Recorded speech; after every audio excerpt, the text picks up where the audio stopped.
임명하는 시간에 말씀의 제목이 제2의 종교개혁입니다.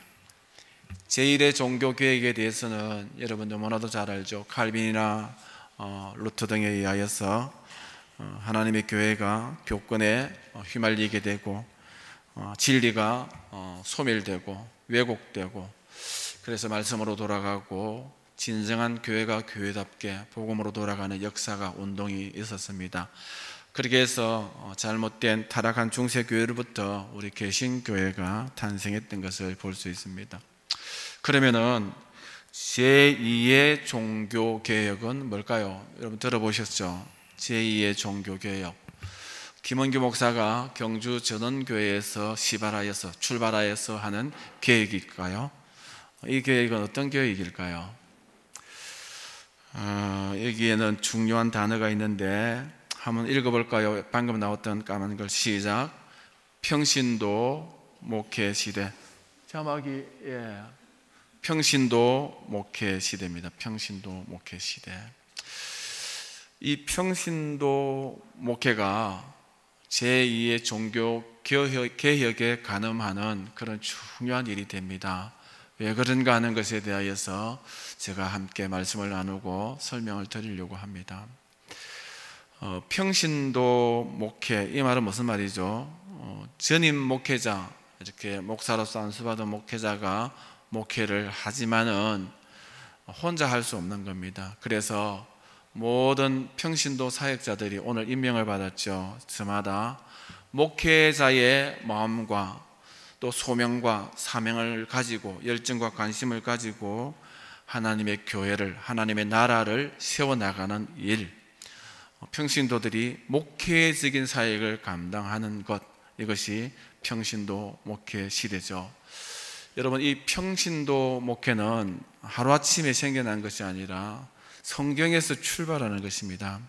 성경에서 모든 사람으로 왕같은 제사장, 거룩한 백성으로 삼아주셔서 만인 제사장이 되어서 누구나 다 하나님 앞에 예수 그리스도 이름으로 천국 시면되고 거듭나고 하나님의 자녀된 사람은 하나님의 아들로서의 영적 권위를 가지고 하나님의 몸된 교회를 돌아보고 성도들을 온전케 하고 양육하고 예배를 드리고 또 전도를 하고 중보 기도를 하며 여러 가지 다양한 사역에 핵심적이고 중심적이고 주축이 되는 주도적인 목회 사역을 감당할 수 있도록 하나님의 말씀이 우리에게 평신도 분들에게 권한을 부여하였고, 또 평신도 사역자들을 우리 예수님이 친히 세우시고 함께 동력하시는 것을 볼 수가 있습니다.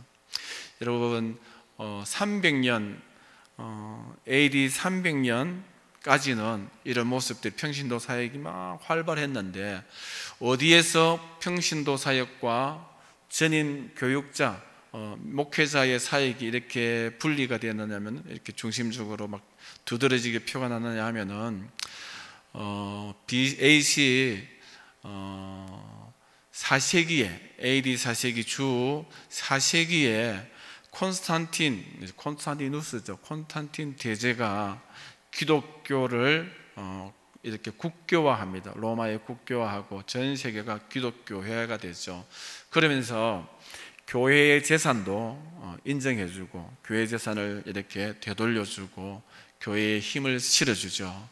그러면서 교회가 급격하게 성장합니다. 그리고 힘이 세워지고, 그러면서 교권이 아주 강화됩니다. 교권이 강화되면서 이렇게 평신도와 목회자가 이렇게 서서히 구분이 되고 분리가 되고 교권이 이렇게 군림하는 그런 시대의 안타까운 모습이 있었습니다. 그래서 이것이 잘못되었다 하고 종교개혁이 일어났죠. 종교개혁이 일어났는데, 첫 번째 종교개혁에서는 주로 진리를 복원하고 하나님 말씀을 바로 세우는데 주안점이 있었습니다. 그러면서도 이 사역이 교권 중심의 사역이 아니라 평신도 중심의 사역이 될 수 있도록 부단히 애를 쓰고 노력했던 것을 볼 수 있죠. 그래서 루트 같은 사람은 만인 제사장들을 추천하기도 하고 이렇게 강조를 했습니다. 여러분, 칼빈은 기독교 역사에 있어서 아주 탁월하고 가장 탁월한 신학자이죠. 신학자인데 놀랍게도 칼빈은 평신도 출신입니다. 평신도 신학자죠. 여러분, 우리가 잘 아는 무디 목사님도 이렇게 평신도 설교자입니다. 무디 목사님 평신도 설교자고, 영국의 세계적인 설교자 스펄전 목사님도 평신도 설교자입니다. 평신도 설교자. 잔센 돌프라든지 찰스 핀이라든지, 여러분 이름만 들어도 그라성 같은 그런 영적인 훌륭한 분들이 다 평신도였다라는 것. 평신도가 하나님 앞에서 받은 사명을 붙들고 부르심의 소명에 입각하여서 어떤 때는 설교하기도 하고 전도하기도 하고 교회를 세우기도 하고 선교하기도 하고 열심히 사역을 하여서 오늘날 교회사에 이렇게 아름다운 주의 몸된 교회가 세계적으로 확장되었던 것을 볼 수가 있습니다. 18세기, 19세기에 이런 부흥운동도 많은 평신도들이 주도하였던 것을 볼 수 있죠. 20세기 CC를 중심으로 하여서 많은 평신도 사역자들이 일어나는 것들 또한 보게 됩니다.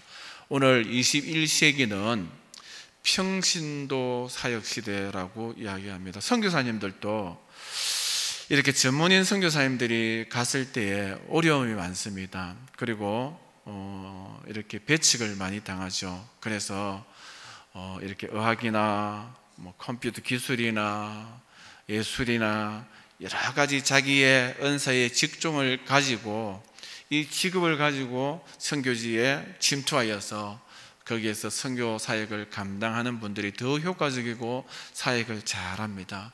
그래서 평신도 선교사님들이 요즘 얼마나 많이 세계 각지에 나가서 아름답게 사역을 잘하는지 모릅니다. 하나님의 교회는 평신도가 목회하는 교회다. 이것이 성경에서 이야기하고 가르치는 바고 처음부터 있었던 일이고 21세기에 들어서는 더욱더 평신도 목회 사역이 주를 이루고 있는 모습들을 볼 수 있습니다. 그러면은 이 평신도 목회에 대한 성경적인 근거가 어디에 있느냐 하는 것이죠. 오늘 읽었던 에베소서 4장 11절 12절의 말씀 한번 글이 보입니까? 읽어볼까요? 시작. 그가 혹은 사도로 혹은 선지자로 혹은 복음 전하는 자로 혹은 목사와 교사로 주셨으니, 여기에 교회에 직분을 주셨는데 사도를 주셨고 선지자를 주셨고 복음 전하는 자를 주셨고 목사와 교사를 주셨습니다. 그런데 이 말씀을 오늘 시대에 적용을 해보면은 사도나 선지자는 초대교회의 시대고 또 구약의 선지자의 모습들을 볼 수 있고 복음 전하는 자들은 우리 선교사님들을 볼 수 있죠. 사도, 선지자, 선교사 이런 분들은 지나간 시대의 사역자들이고 또 전체 세계 교회의 중심으로 볼 때의 사역자입니다. 그래서 오늘 우리 개체 교회로서의 지역 교회로서의 경주 전원교회에 어쩌면은 해당되지 아니하는 사역자일 수도 있습니다. 그래서 오늘 구체적으로 범위를 좁혀서 우리 교회에는 누구를 씌웠느냐 하는 것이죠. 목사와 교사를 씌웠다라는 것입니다. 그런데 여러분 가만히 보면은 이 본문을 보면은 목사와 교사도 한 직분입니다. 따로 구분하는 분들도 계시지만 많은 분들이 하나님께서 교회에 씌운 개체 교회에 씌운 직분이 누구라고요? 목사를 씌웠다라는 것이죠. 이걸 보면은 목사님이 오늘 평신도 사역자라고 해놓고 다른 사람들 다 날려보내버리고 목사님만 남았구나 하고 야, 이 종교교육 이전으로 돌아가는구나 하고 오해하실 수가 있는데 이 목사라는 이 직분이 오해하지 마시기 바랍니다. 성경으로 돌아가는 직분입니다. 이 목사가 과연 누구냐 하는 것이죠. 이 목사가 기름을 부음받았던 김원교 목사냐 하는 것이죠. 이 목사에 주는 의미가 무엇일까라는 것을 우리가 생각을 해야 됩니다. 에베소서 그래서 원문을 헬라어 그리스 원문을 우리가 정확하게 보면은 좀 더 이해를 할 수 있는데, 우리 앞에 이게 헬라어죠, 그죠? 경주전원교회는 못 하시는 게 없더라고요. 다 같이 한번 읽어보겠습니다. 시작. 안 읽어보십니까? 제가 이렇게 참고가 될까 봐서 이렇게 읽어드릴게요. 그리고라는 뜻입니다. 카이, 아우토스, 에도켄, 투스, 맨, 아포스, 텔루스, 투스데, 프로페타스, 투스데, 유앙겔리스타스, 투스데, 포이메나스, 카이, 디다스칼루스, 이런 말인데, 사도를, 이 투스라는 것은 목적격이고 복수입니다. 그래서 정관사죠. 투스, 그 사도들을 세웠습니다. 아포스텔루스, 그 사도들을 세웠고, 선지자는 프로페타스, 그 선지자들을 세웠고, 복음 전환자들은 우리 많이 들어봤죠. 유안겔리스타스, 그 선교사들, 전도자들을 세웠고, 다 이게 투스라는 관사가 앞에 딱 붙어 있습니다. 그 직분에 붙어 있는데, 근데 목사와 교사는 목사의 투스가 있고 교사의 투스가 있는 것이 아니라, 이 투스라는 관사에 따라오는 직책이 두 개가 있는데, 그것은 곧 한 직책을 의미한다라고 해석하고 있습니다. 여기에 목사와 교사는 투스 포이메나스 카이 디다스 칼루스죠. 이것은 뭐죠? 목사와 교사가 아니라 목사 선생님이다라고 해석하죠. 목사 선생님. 목사의 하는 일이 주로 가르치는 일이고 선생님이고, 일본에서는 목사님을 목사님이기도 하겠지만 주로 센세이, 이렇게 선생님이라고 지금도 이렇게 말하는 것 같아요. 이렇게 목사는 양육, 가르치는 직분이기 때문에 하나님께서 교회에 목사 선생님을 세웠다라는 것이죠. 그런데 이 본문에서 목사 선생님을 왜 세웠느냐 하는 것이죠. 목사와 교사가 뭐라고요? 목사 선생님을 세웠고, 제가 누구라고요? 목사 선생님입니다. 목사 선생님. 오늘도 이렇게 가르치지 않습니까? 목사 선생님이고, 이 목사 선생님을 왜 세웠느냐 하면은 성도를 온전케 하며, 평신도를 온전케 하면, 이 말은 무슨 말이죠? 여러분, 이 평신도를 목사 선생님 자신과 같은 목사 선생님이 되게 하여, 여기에 봉사의 일인데, 이 봉사의 일은 월크 오브 미니스트리 해가지고 목회적 사역이라고. 목회적 사역.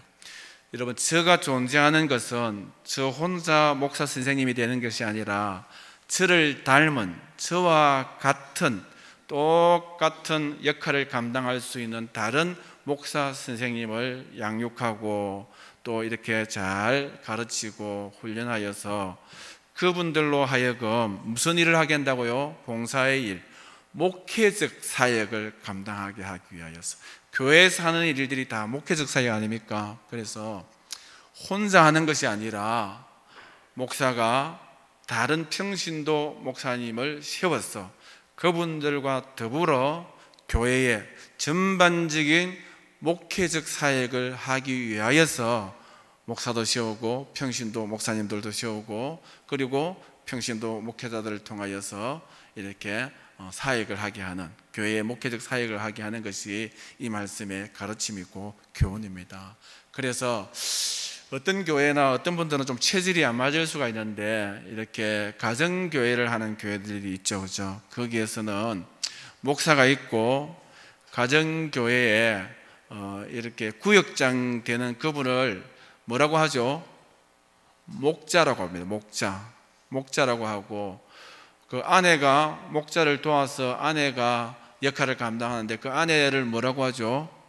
목녀라고 합니다. 목녀. 그래서 저는 가정교회 하는 교회 분들이 우리 김 목자, 우리 박 목자 하길래 저 교회는 도대체 목사님이 얼마나 계시나 했는데, 저마다 다 평신도 목자를 세우셔서 그분들이 각 그 구역에서 예배를 드리고, 심지어는 이렇게 성찬도 하게 하고 세례를 베풀기도 하고 여기까지 하는 그런 분들도 보게 됩니다.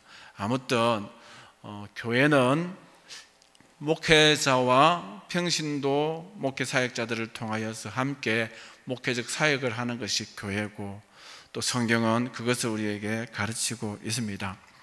또 어떤 말씀이 있습니까? 출애굽기 18장에 보니까 여기에 많은 사람들이 있고 지도자 두 사람이 있는데, 이 두 사람이 누굴까요? 출애굽 가정입니다. 출애굽 가정. 출애굽 하면 생각나는 사람 누굽니까? 모세, 그리고 아론, 이렇게 생각할 수 있겠죠.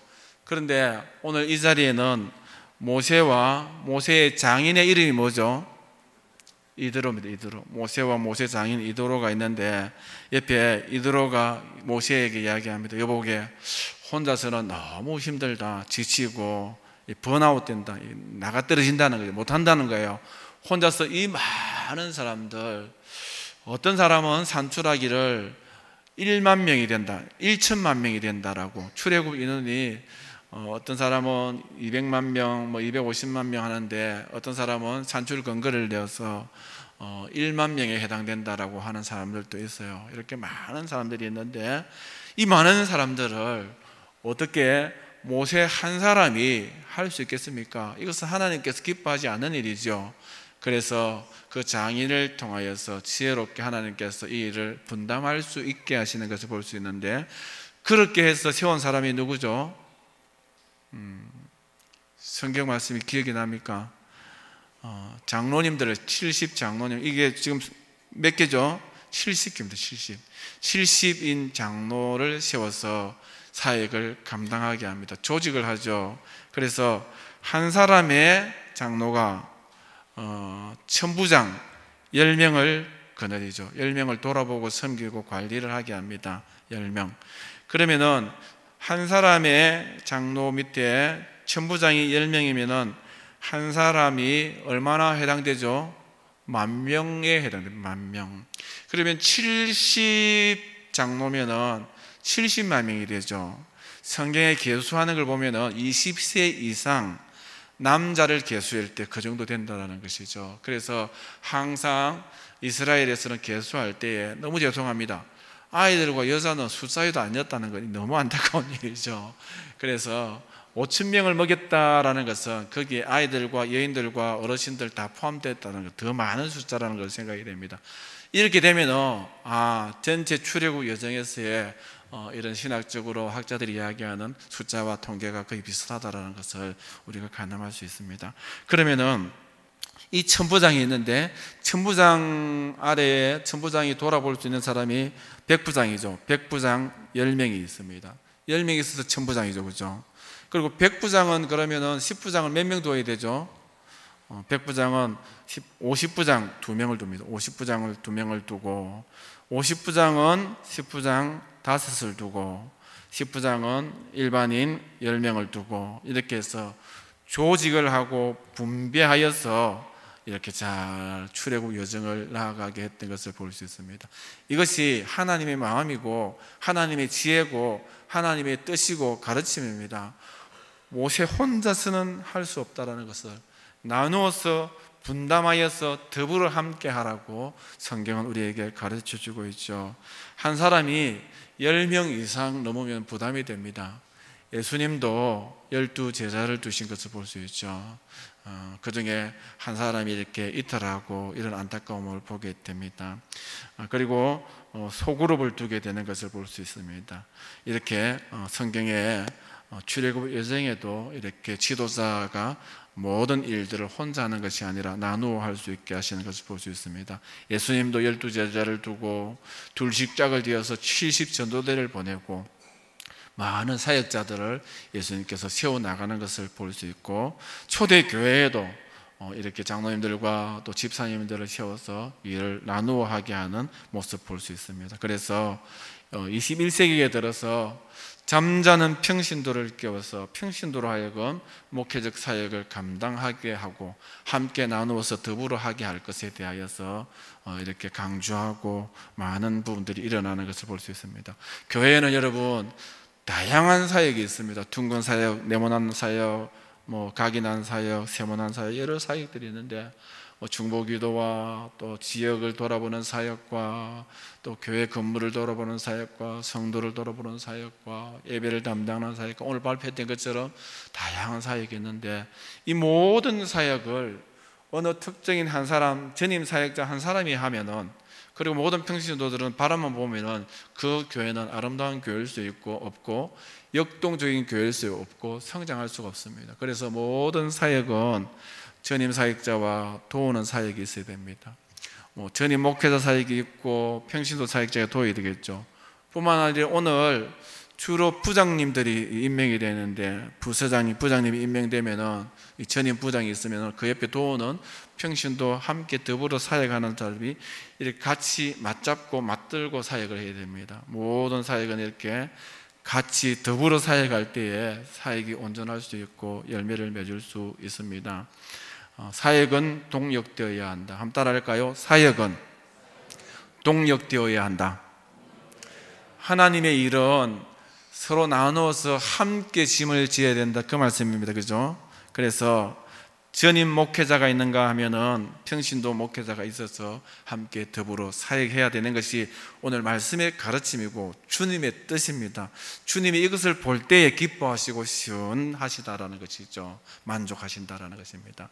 그리고 뿐만 아니라 이런 사역이 있을 때 오늘 아무개 부장님이니까 부장님이 하세요.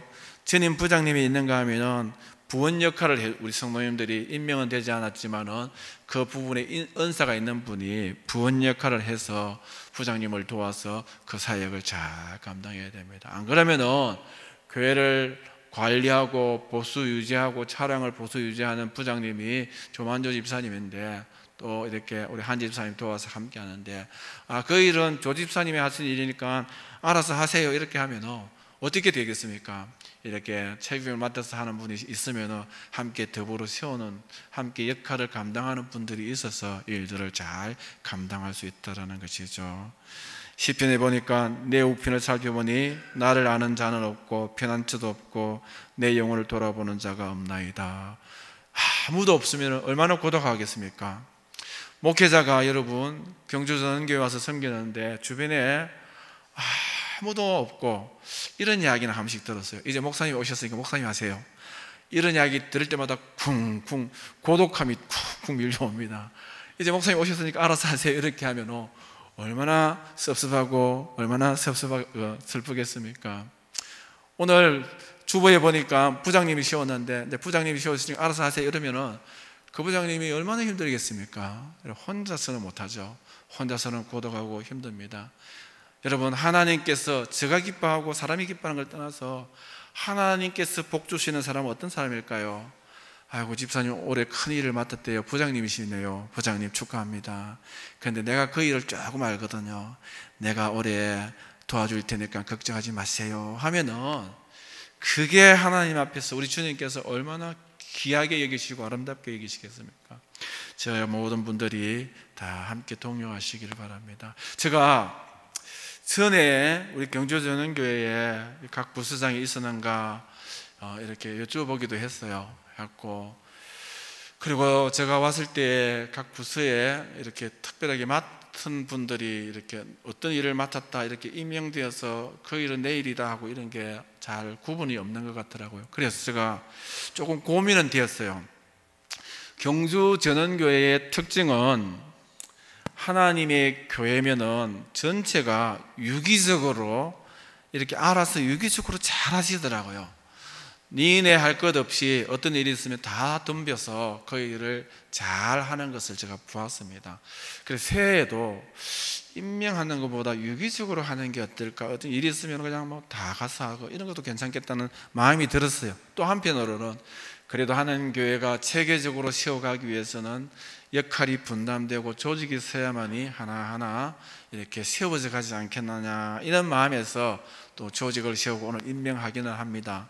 하는데 임명을 했을 때에는 임명 안 된 분들이 전에는 유기적으로 했는데 오늘은 그 일은 그분이 하는 것이기 때문에 하고 임명 안 된 분들이 빠지고 그분 혼자 남아서 그 일을 고민할까 이런 염려가 있었어요. 그런데 제가 염려를 접은 것은 경주 전원교회의 성숙도는 그동안에 유기적으로 잘 하셨고, 또 이제 좀 더 교회가 잘 세워져 가기 위해서 조직을 짜고 부장을 세우고 담당자를 세운다 할지라도 책임자가 있어도 함께 더불어 도와서 동력하며 잘 할 수 있는 교회구나 하는 그런 믿음이 있었기 때문에 이렇게 조직을 세우고 오늘 임명합니다. 맞습니까? 예. 아멘입니까? 아멘. 앞으로 여러분 세움받은 사람은 세움받은 자로서 책임을 다하시고, 또 거기에 명단이 없어도 다 함께 일이 생기면 그 부서의 일을 더불어 도울 수 있는 우리 모두가 동력하는 부서장이 되고 부원이 다 되시기를 바랍니다. 혼자 해서는 안 된다라는 것이죠. 혼자 하면은 목회자나 오늘 시험을 받은 부장님들은, 책임자들은 고생하고, 전임 사역자들은 고생하고, 평신도들은 영적으로 안전병이어야 됩니다. 일을 하지 않으면 영적으로 안전병이어야 됩니다. 여러분, 신앙은 설교를 듣고 성경 공부를 하는 것에서 그치는 것이 아니라 사역의 현장에서 하나님의 은혜를 누리는 거죠. 제가 이렇게 훈련하고 사역하는 교회에서 보니까 설교 듣고 성장하기도 하지만은 말씀을 붙잡고 밖에 나가서 섬기고 사역할 때에 더 많은 간증거리가 나오고 체험이 나오고 아름답게 섬기고 부흥되고 믿음이 성장하는 것을 보았습니다. 그래서 우리 교회는 어떤 누구가 혼자 끙끙거리는 것이 아니라 모두가 함께 더불어 동력할 수 있는 그런 귀한 교회가 되기 바랍니다.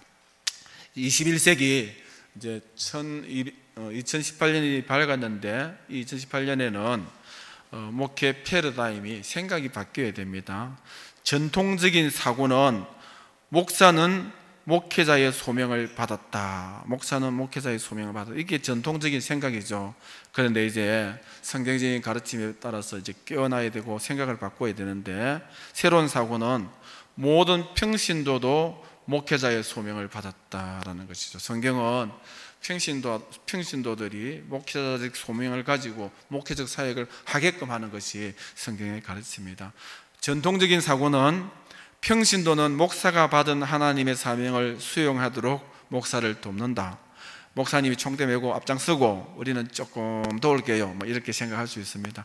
그러나 새로운 사고는 목사는 평신도가 받은 하나님의 사명을 수행하도록 평신도를 돕는다. 여러분, 그동안에 목사를 세우고 평신도가 도왔는데 이제는 평신도가 시험받고 목사님이 돕는 거예요. 어떤 조직을 보면 목회자가 빠지고 장로님이 빠지는데, 그럼 목사님 아무 일도 안 하고 장로님 아무 일도 안 합니까 하는데, 목회자들은 두루 전반적인 사역에 다 보조 역할을 하고 기도하고 격려하고 여기도 저기도 다 두루 섬기는 일이죠. 그래서 평신도가